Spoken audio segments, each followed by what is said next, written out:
شیطان الرجیم بسم اللہ الرحمن الرحیم فاذکرونی اذکرکم واشکروا لی ولا تکفرون صدق اللہ العظیم و صدق رسولہ النبی الکریم الامین۔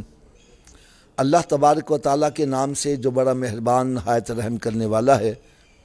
ارشاد رب العالمین ہوتا ہے، تم میری یاد کرو میں تمہارا چرچا کروں گا، اور میرا حق مانو اور میری ناشکری نہ کرو۔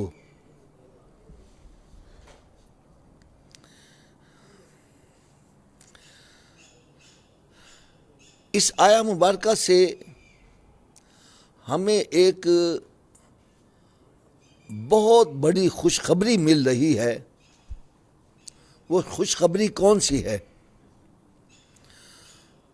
آج اگر کوئی بندہ کسی صدر یا وزیر اعظم سے ملاقات کر کے آئے اور وہ واپس آ کر ہمیں یہ بتلائے کہ یار میں ان سے ملاقات کرنے گیا تو وہ تیرا ذکر کر رہا تھا، تو یار ہم پھولے نہیں سماتے کہ جس کا ذکر کوئی وزیر اعظم یا صدر کر لے وہ کہتا ہے کہ میری بڑی خوش بختی ہے۔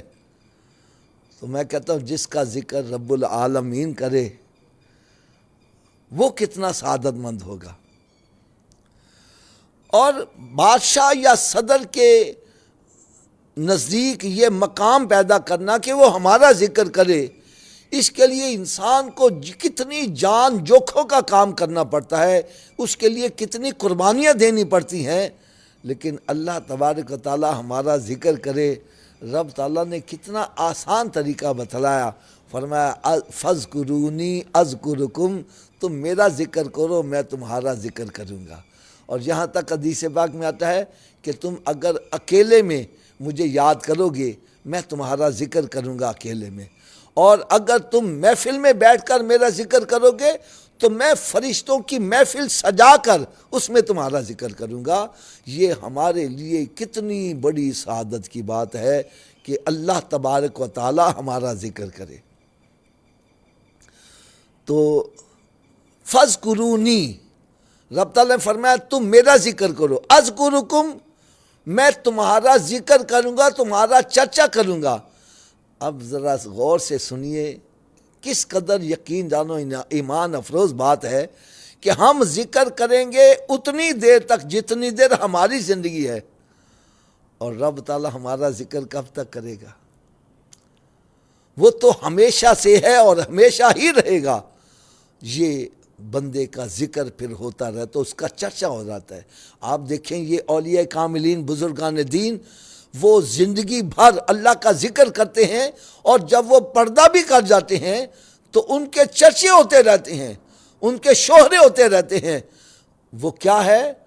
ہم اپنے والدین کا اتنا ذکر نہیں کرتے جتنے اپنے بزرگان دین اولیاء کرام، بلکہ صحابہ کرام، اہل بیت اطہار اور انبیاء کرام علیہ السلام، اور خصوصی طور پر سرکار دو عالم نور مجسم صلی اللہ علیہ وسلم کا ذکر کرتے ہیں۔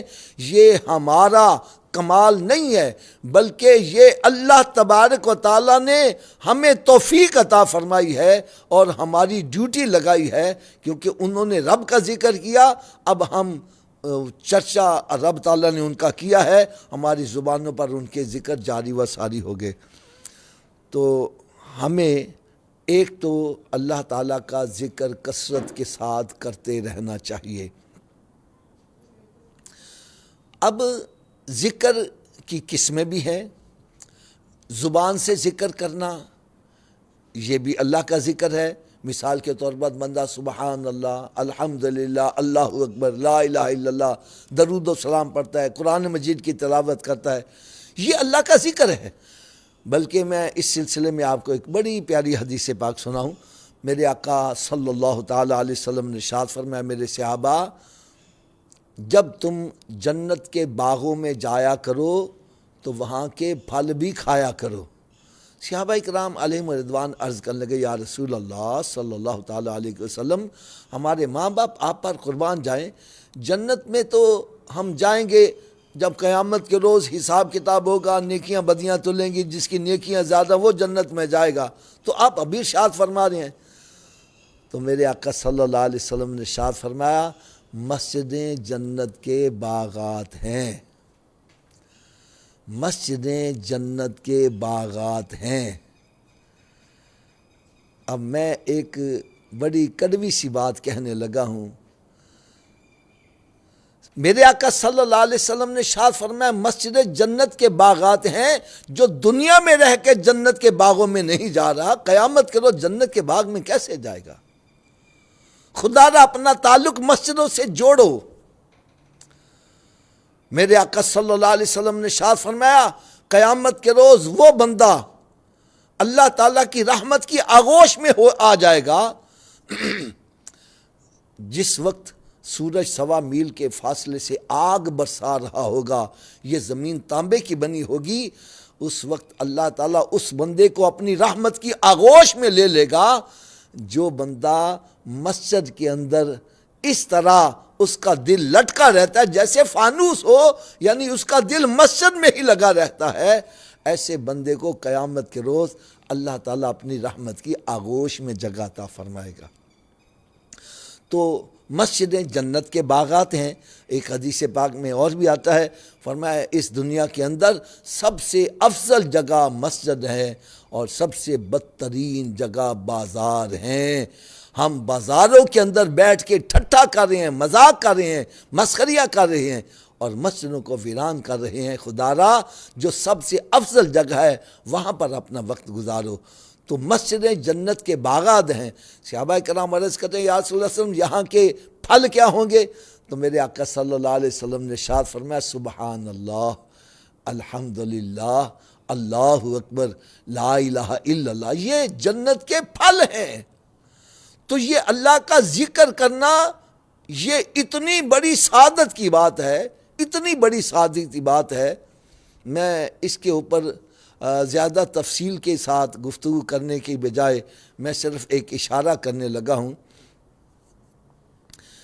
ایک بندے کو اگر اس کے ایک 5 مرلے مکان سے اٹھا کر کوئی 2 کنال کی کوٹھی ڈیفنس میں اس کو دے دی جائے جس میں ہر قسم کی سہولت میں میسر ہو، تو وہ واپس پلٹ کر اس 5 مرلے مکان میں آنا پسند نہیں کرے گا۔ تو جس کو رب تعالیٰ جنت میں جگہ عطا کر دے تو وہ دنیا میں واپس آنے کا سوچے گا بھی نہیں۔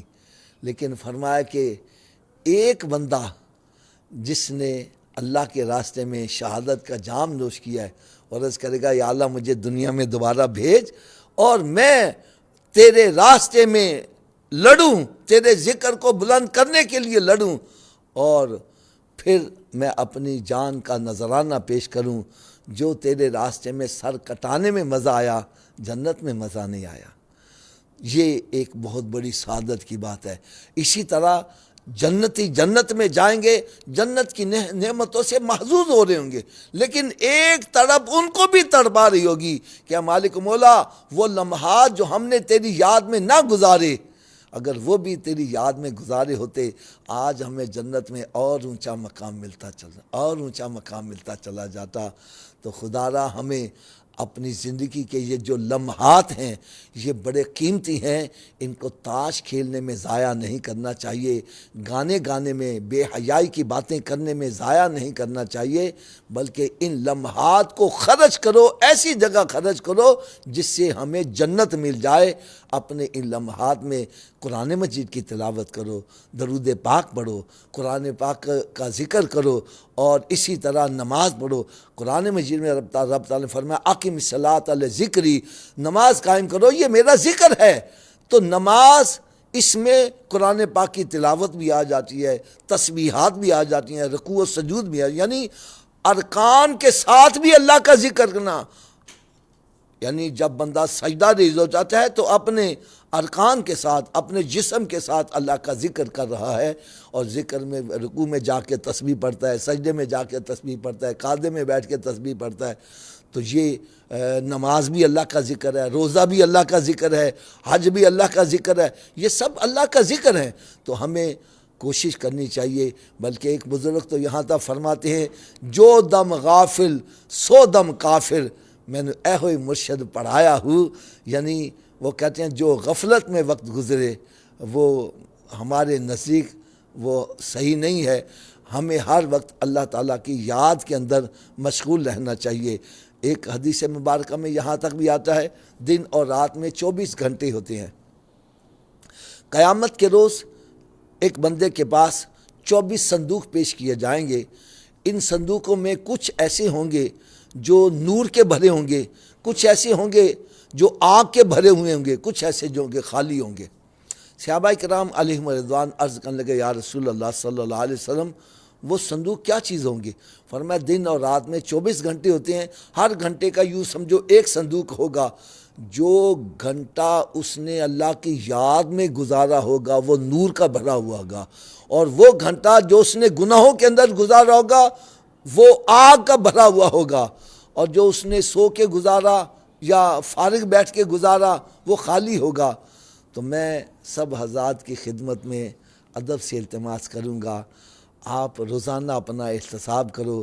ہم روزانہ کتنے ڈبے نور کے بھرتے ہیں, کتنے آگ کے بھر رہے ہیں اور کتنے خالی رکھ رہے ہیں. خدا را اپنا احتساب کرو اور اللہ تعالیٰ کی یاد کثرت کے ساتھ کرو. اور پھر ارشاد فرمایا واشکروا لی ولا تکفرون, اور میرا شکر ادا کرو اور ناشکری نہ کرو. آج یہ بھی مرض بہت زیادہ عام ہو گئی ہے. آج ہماری زبان پر شکر یہ بہت کم ہو گیا ہے, ناشکری کے کلمات بہت زیادہ. قرآن مجید فرقان حمید میں رب تعالیٰ نے ارشاد فرمایا وَإِذْ تَعَذَّنَ رَبُّكُمْ لَإِن شَكَرْتُمْ لَأَزِيدَنَّكُمْ وَلَئِن كَفَرْتُمْ إِنَّ عَذَابِي لَشَدِيدٌ. جو میری نعمتوں کا شکر ادا کرتا ہے میں اس کو اور زیادہ عطا کرتا ہوں, اور جو ناشکری کرتا ہے اس کے لیے میں نے سخت عذاب تیار کیا ہوا ہے. تو ایک بندے کو چاہیے کہ اللہ تبارک و تعالیٰ اس کو جہاں بھی رکھتا ہے وہ سمجھے کہ یہ میرے حق میں یہی بہتر ہے, لہٰذا مجھے اللہ تعالیٰ کا ہر حال میں شکر ہی ادا کرنا چاہیے. بعض اوقات ایسے افراد ہیں جو بیچارے بیمار ہوتے ہیں, کوئی تنگ دست ہوتے ہیں, تو وہ شکر کے کلمات ادا کرنے کے بجائے ناشکری کے کلمات ادا کرتے ہیں. آئیے اس سلسلے میں آپ کو ایک حدیث مبارکہ سناؤں. حدیث مبارکہ کا مفہوم ہے کہ اللہ رب العزت نے ارشاد فرمایا کہ میری مخلوق میں کچھ ایسے بندے ہیں جو بیمار ہوتے ہیں میں ان کو بیمار ہی رکھتا ہوں, تندرست نہیں کرتا. کچھ ایسے بندے ہیں جو تندرست ہیں میں ان کو بیمار نہیں کرتا, وہ تندرست ہی رہتے ہیں. کچھ ایسے بندے ہیں جو غریب ہوتے ہیں میں ان کو غریب ہی رکھتا ہوں, ان کو امیر نہیں کرتا. کچھ ایسے بندے ہیں جو امیر ہوتے ہیں میں ان کو غریب نہیں کرتا. اس میں میری حکمتیں ہوتی ہیں. حکمتیں کیا ہیں؟ رب تعالیٰ ارشاد فرماتا ہے کہ مجھے پتہ ہے یہ بندہ جو غریب ہے, جس کے پاس مال کی کمی ہے, اس کے پاس اگر یہ دولت آ گئی تو یہ دولت کے نشے کے اندر ایسا بھٹک جائے گا کہ یہ میری یاد سے دور ہو جائے گا اور گناہوں پر دلیر ہو جائے گا. یہ بدکاری میں پڑ جائے گا, جوئے میں پڑ جائے گا, شراب میں پڑ جائے گا, بے حیائی میں پڑ جائے گا. تو میں اس لیے اس کو دولت دیتا ہی نہیں کہ کہیں اس دولت کی وجہ سے اس کی آخرت برباد نہ ہو جائے. اور کچھ ایسے بندے جن کو میں امیر رکھتا ہوں مجھے پتہ ہے اس نے غربت دیکھی نہیں, اگر اس کو غربت دے دی تو یہ بندہ برداشت نہیں کر سکے گا اور ناشکری میں کچھ ایسے کلمات ادا کر بیٹھے گا کہ جس کی وجہ سے اس کی آخرت برباد ہو جائے گی. اسی طرح کچھ ایسے بندے ہیں جن کو میں بیمار رکھتا ہوں, تندرست نہیں کرتا. مجھے پتہ یہ تندرست ہو گیا یہ لوگوں کو چین سے نہیں بیٹھنے دے گا, یہ گناہ کے کام کرے گا, لہٰذا میں اس کو بیمار ہی رکھتا ہوں تاکہ اس کی آخرت جو ہے وہ برباد نہ ہو جائے. اسی طرح کچھ بندے تندرست ہیں, مجھے پتہ ہے اس نے تکلیف برداشت نہیں کرنی اور یہ بے صبرہ ہو کر کوئی ایسی زبان سے کلمات ادا کر بیٹھے گا جس سے اس کی عاقبت برباد ہوتی چلی جائے گی. تو انسان کو چاہیے کہ ہر حال میں اس کا شکر ہی ادا کرے. آئیے میں آپ کو جلدی ایک بڑا ایمان افروز واقعہ سنا دوں. بعض کا تو ایسا ہوتا ہے کہ بندہ کام کرتا ہے، بڑا اچھا کام ہوتا ہے، لیکن قدم قدم پر رکاوٹیں آتی ہیں. بندہ کہتا ہے یار کام بھی بڑا اچھا کر رہا ہوں، میری نیت بھی اچھی ہے، لیکن یار رکاوٹیں کیوں آ رہی ہیں؟ پتہ نہیں یہ کیوں رکاوٹیں کیوں آ رہی ہیں. آؤ اس سلسلے میں اللہ تعالیٰ کا شکر ادا کرنے کے لیے آپ کو میں ایک بڑا ایمان افروز واقعہ سنانے لگا ہوں. حضرت لقمان علیہ السلام کے صاحبزادے کو پتہ چلا کہ فلاں علاقے میں ایک اللہ کے نبی کا ظہور ہوا ہے. تو والد صاحب سے اجازت طلب کی، اگر آپ اجازت دیں تو میں اللہ کے نبی کی زیارت کر رہا ہوں. تو آپ نے ارشاد فرمایا کہ بھئی اللہ کے نبی کی زیارت کرنا تو بڑا اچھا کام ہے، لہٰذا میں بھی تیرے ساتھ چلتا ہوں. تو انہوں نے سواری زاد راہ وہ تیار کیا، تو دونوں باپ بیٹا اس شہر کی طرف روانہ ہوئے. ابھی تھوڑا ہی سفر کیا تھا تو پانی جو تھا وہ خراب ہو گیا. بیٹا کہنے لگا ابا جی ہم کام اچھا جا رہے ہیں، تو ہونا تو یہ چاہیے ہر چیز میں برکت ہو، لیکن یہ پانی خراب ہو گیا ہے، سفر کیسے کریں گے؟ باپ کہنے لگا بیٹا اس میں بھی کوئی حکمت ہے، ہمیں اللہ کا شکر ہی ادا کرنا چاہیے. بہرحال چل پڑے. تھوڑا سفر کیا تو کھانا بھی خراب ہو گیا. بیٹا کہنے لگا ابا جی کام بڑا اچھا جا رہے ہیں، ہونا تو چاہیے کہ ہر کام میں برکت ہو، اب کھانا بھی خراب ہو گیا، سفر کیسے کریں گے؟ فرمایا بیٹا اللہ کا شکر ادا کرو، اس میں بھی کوئی بہتری ہے. خیر آگے چلے تو سواری جو تھی وہ بھی لیٹ گئی، اس نے بھی پاؤں مارے اور وہ بھی ایکسپائر ہو گئی. بیٹا پھر کہنے لگا ابا جی ہونا تو چاہیے ہر کام میں برکت ہو، لیکن یہ اب سواری بھی مر گئی تو سفر کیسے ہوگا؟ فرمایا بیٹا اس میں بھی اللہ کی بہتری ہے، اس میں بھی کوئی حکمت ہے، ہمیں اللہ کا شکر ہی ادا کرنا چاہیے. خیر دونوں باپ بیٹا پیدل چل پڑے. تھوڑا سفر کیا تو بیٹا بھی لیٹ گیا. عرض کرنے لگا ابا جی پانی بھی ختم ہو گیا، کھانا بھی خراب ہو گیا، سواری بھی مر گئی، اور اب میں بھی بیمار ہو گیا ہوں. تو مجھے بات کی سمجھ نہیں آ رہی، کام بڑا اچھا جا رہے ہیں، نیت بھی اچھی ہے، اللہ کے نبی کی زیارت کرنے جا رہے ہیں، تو یہ رکاوٹیں آ رہی ہیں. حضرت لقمان علیہ السلام ارشاد فرمان لگے بیٹا اس میں بھی کوئی بہتری ہے، ہمیں اللہ تعالیٰ کا شکر ہی ادا کرنا چاہیے. بیٹا عرض کرنے لگا ابا جی مجھے محسوس ہو رہا ہے کہ میرا اب آخری وقت آ گیا ہے، تو میں اس دنیا سے جانے سے پہلے جاننا چاہتا ہوں اس میں حکمت کیا ہے. تو حضرت لقمان علیہ السلام نے رب تعالیٰ کی بارگاہ میں دعا مانگی، تو جبریل امین علیہ السلام جلوہ افروز ہوئے اور ارشاد فرمان لگے بے شک تم بڑے اچھے کام جا رہے تھے، ایک اللہ کے نبی کی زیارت کرنے جا رہے تھے، لیکن جس نبی علیہ السلام کی زیارت کے لیے تم جا رہے تھے اس نبی کی قوم نے اپنے نبی کی نافرمانی کی، اب اس قوم کے اوپر عذاب نازل ہو رہا ہے. تو اللہ تعالیٰ نہیں چاہتا کہ تم بھی وہاں جاؤ اور تمہارے اوپر بھی عذاب نازل ہو، اس لیے پہلے تمہارا پانی خراب کیا، کھانا خراب کیا تاکہ تم واپس چلے جاؤ. جب بچے کو یہ پتہ چلا تو اس نے پھر دل سے اللہ تعالیٰ کا شکریہ ادا کیا کہ اے مالک مولا میں تیرا شکر ادا کرتا ہوں. جب اس نے دل سے شکریہ ادا کیا تو جبریل امین علیہ السلام نے پر مارا، پانی بھی صحیح ہو گیا، کھانا بھی صحیح ہو گیا، اور سواری بھی زندہ ہو گئی، اور بچہ بھی تندرست ہو گیا. دونوں اللہ کا شکر ادا کرتے ہوئے واپس پلٹ گئے. تو بعض کا ایسا ہوتا ہے کہ بندہ کام بڑے اچھے کرتا ہے اور اس میں قدم قدم پر رکاوٹیں آتی ہیں، بندہ سمجھتا ہے کہ ہمیں سمجھ نہیں آ رہی اس میں رکاوٹیں کیوں آ رہی ہیں، کام بھی اچھا ہے، نیت بھی اچھی ہے، لیکن ہمیں اللہ تبارک و تعالیٰ کی بہتری کو ہم نہیں سمجھتے. ہمیں ہر حال میں اللہ تعالیٰ کا شکر ہی ادا کرنا چاہیے. قرآن مجید فرقان حمید میں رب تعالیٰ نے ارشاد فرمایا فاذکرونی اذکرکم، تم میرا ذکر کرو میں تمہارا چرچا کروں گا، وشکرولی ولا تکفرون، میرا شکر ادا کرو اور ناشکری نہ کرو۔